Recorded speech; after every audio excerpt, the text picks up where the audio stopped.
Saya mau minta maaf kepada penyanyi yang saya sebut maling karena tidak minta izin. Saya juga minta maaf sama pencipta. Sebentar dulu. Saya mau minta maaf kepada penyanyi yang saya sebut maling karena menyanyikan lagu tanpa izin.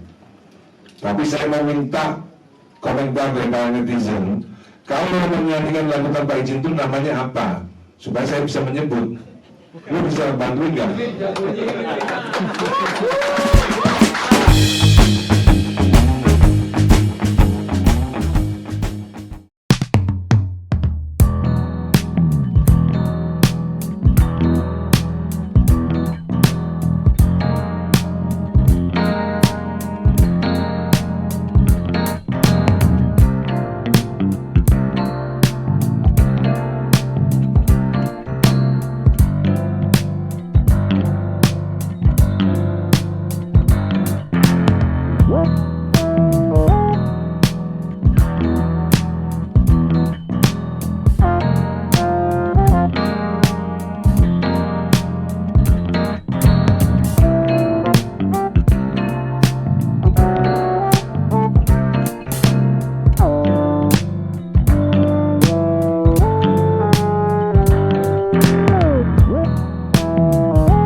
Bro Ryan Polo dan Bro Kadri Muhammad yang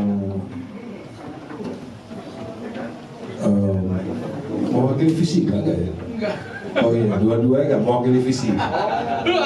Dua-duanya tidak mewakili visi. Yes, dan sebenarnya juga kita hari ini juga sudah mengundang visi, Vesmi, dan Papri yang harus pakai surat resmi, nggak bisa pakai japri. Sebenarnya semuanya undangan melalui japri sebenarnya. Jadi tapi karena visi merasa harus pakai surat resmi, oke, kita kirim surat resmi untuk tanggal 17 minggu depan. 17 minggu depan. Jadi untuk tanggal 17 minggu depan Saudara Ryan dan Saudara Kadri tidak diundang karena hari ini sudah datang. Gitu. Kita kasih kesempatan untuk teman-teman yang lain di Visi, Resmi, dan Papri untuk hadir juga hari ini, minggu depan, Kamis tanggal 17 April 2025. Kita akan dengarkan langsung dari mereka-mereka yang berpendapat. Kadri Muhammad, sarjana hukum. Pertanyaan cuma satu aja. Apakah Agnes bersalah atau tidak? Gitu aja. Senang, terima kasih saya udah diundang. Cuma memang saya kebetulan memang ada di beberapa organisasi yang diundang, tapi saya nggak representatif ya karena saya bukan ketuanya. Berdasarkan pemahaman asbabun nuzul yang kemarin dikonfirm juga sama Freddy Haris bahwa ada hal tersebut, walaupun saya juga tidak pendapat sama Freddy Haris secara keseluruhan gitu ya, bahwa memang ada yang namanya extended collective license ya, bahwa untuk performing rights itu dikuasakan atau dimandatkan tidak hanya berdasarkan suatu keputusan private kasih kuasa biasa, tapi ada undang-undangnya yang dibuat di Undang-Undang Hak Cipta. Dibentuklah skema LMK dan LMKM ya. Jadi saya bisa ambil kesimpulan versi saya bahwa Undang-Undang Hak Cipta pada saat itu salah satu backbone kenapa muncul Undang-Undang Hak Cipta 2014 itu karena memang ingin memberlakukan konsep extended collective license khusus performing rights ya, khusus performing rights ya. Kalau misal saya mau keluarin single, saya pakai lagunya Pono ya untuk rekam ya, maka saya kena pasal 9, pasal berapa tadi? 9. Saya harus minta izin, minta lisensi. Cara mengatur lisensinya ke 8081. Tapi 8081 yaitu yang tadi disebutkan sama teman-teman bahwa itulah dasarnya dari direct license ya. Itu sudah mengecualikan performing rights. Yang kita bicara sekarang ini adalah performing rights di konser. Disebutkan di situ ada kata orang setiap orang itu adalah orang pribadi atau orang badan hukum, ya, yang menggunakan karya secara komersial dalam suatu pertunjukan, tidak perlu mendapatkan perizinan lisensi kalau dia bayar. Ini banyak makna nih. Satu, saya akan bilang bahwa performer keluar dari skema 235 itu urusan pengguna, dan siapa pengguna? Cara menginterpretasikan seperti saya menginterpretasikan Hababun Nuzul, LMKM, aturan tarif. Pengguna adalah penyelenggara, dari dulu juga begitu. Para label ini membuat persekutuan untuk membuat LMK supaya apa? Supaya mereka bisa memonetize master-master yang di luaran yang nggak bisa dimonetize. Supaya label-label ini mendapatkan keuntungan ekonomi daripada karaoke yang memainkan lagunya Dewa 19, daripada kafe-kafe yang ngeplay lagu-lagunya Padi, juga mall-mall yang ngeplay lagu-lagunya Agnes Monica itu juga punya Aquarius. Berapa album itu punya Aquarius. Nah, maka dari itu dibuatlah yang namanya LMK. Maka dari itu ada yang disebut dalam undang-undang itu kafe, mall, karaoke, restoran, dan lain-lain itu di dalam undang-undang disebut layanan publik. Itu yang disebut, itu yang diatur dalam pasal 23 ayat 5 tadi. Jadi sebenarnya kenapa dalam 10 tahun ini dalam tanda kutip WAMI itu tidak pernah memberikan royalti yang sepantasnya soal konser? Karena konser itu memang nggak ada hubungannya dengan label. Once aksi untuk mengamplifikasi tuntutan Arbitrius terhadap Agnes Mo, niat saya, niat baiknya, wisdomnya sudah gagal. Pertanyaan saya berapa ada apa? Jangan-jangan, ini jangan-jangan ya Mas ya, jangan-jangan aksi ini dijadikan warna motif untuk agenda sesuatu. Itu yang saya omongin di sosial media saya. Bagi saya, pencipta lagu itu menempati kasta tertinggi dalam proses lahirnya sebuah lagu. Tapi hari ini, karena kegagalan sistem, karena pemerahan terhadap sistem, karena kekecewaan terhadap sistem, pencipta lagu harus turun dari kasta tertinggi itu menjadi pengemis. Gue pencipta lagu. Untuk meluruskan beberapa pemikiran Ryan. Ya, Ryan ini udah teman baik gue juga, ya. Gue bikinin lagu juga, berkolaborasi juga. Tapi gue mau lurusin pemikiran Ryan. Pertama, ya, kalau misalkan Alejo ngomong bahwa pencipta lagu saking laparnya lalu turun dari kastanya menjadi pengemis, tidak usah bawa aksi lah. Gue keberatan dengan pernyataan lu. Kenapa? Karena definisi pengemis di jalanan adalah orang yang terpaksa mengais-ngais rezeki. Karena tidak ada pekerjaan dari apa yang bisa dikerjakan. Dan itu pun halal dikerjakan, Jo. Pengemis, dia secara undang-undang pemerintah daerah mungkin saja bisa ditangkap.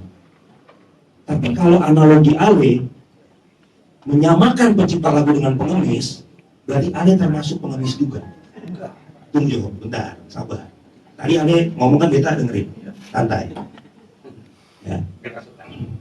Jadi begini, kenapa gue ngomong kayak gitu, Jo? Ya.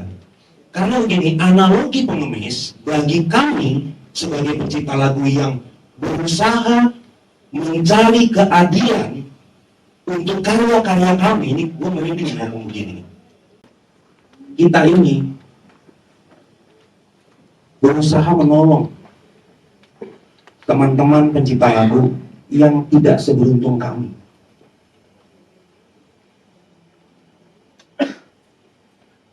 Pernah Anda membayangkan ada pencipta lagu yang gak bisa ke rumah sakit, lalu meninggal di ambulans karena gak punya uang? Pernah Anda bayangkan pencipta lagu yang nggak punya bensin untuk pulang? Aksi menemukan itu setiap hari.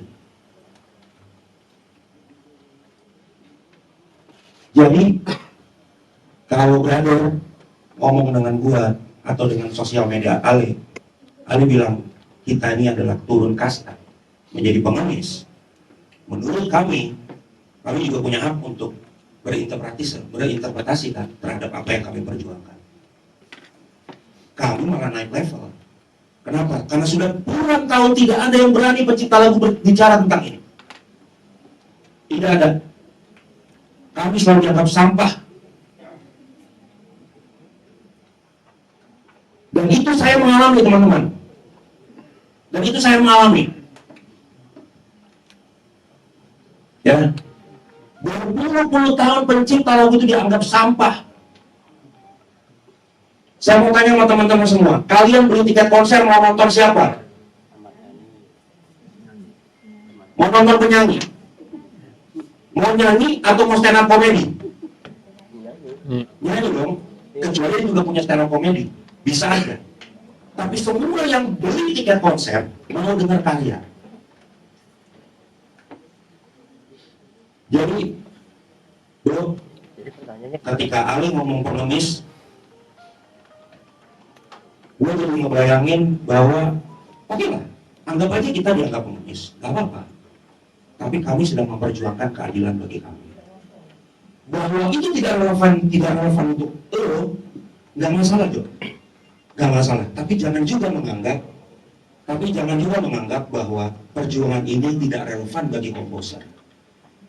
Banyak teman-teman yang datang ke sini, mereka membutuhkan aksi. Tapi kalau Ale nggak butuh aksi, nggak apa-apa. Kita berjalan bersama ketemu di ujung, nggak apa-apa. Itu namanya sportivitas. Ketika Ale memilih kata pengemis, ya, paham nggak maksudnya? Paham kan ya? Ketika Ale memilih si Jawa, perlu memilih kata-kata supaya bisa menyadarkan bahwa gitu. Kok segitunya banget lo untuk penyanyi sih? Padahal kalian yang harus pengemis lah, kalian orang kaya semua kok gimana? Pasti itu pasti. Saya pertanyaan satu lagi. Apakah negara mengatur bisnis antara Judika dan promotor Surabaya tersebut? Enggak. Enggak ya. Lalu kenapa sekarang teman-teman divisi ketika pencipta lagu meminta harga 5 juta per lagu misal ya, ke konsernya Agnes misalnya, 5 juta. Kenapa visi harus menganggap bahwa ini harus diatur negara? Iya kan? Kenapa pencipta lagu yang minta satu lagu 5 juta kok harus negara mengatur? Basisnya apa? Basis argumentasinya apa? Dasar pemikirannya apa? Negara ngatur pencipta lagu ngasih harga kepada promotor atau penyanyi. Benar.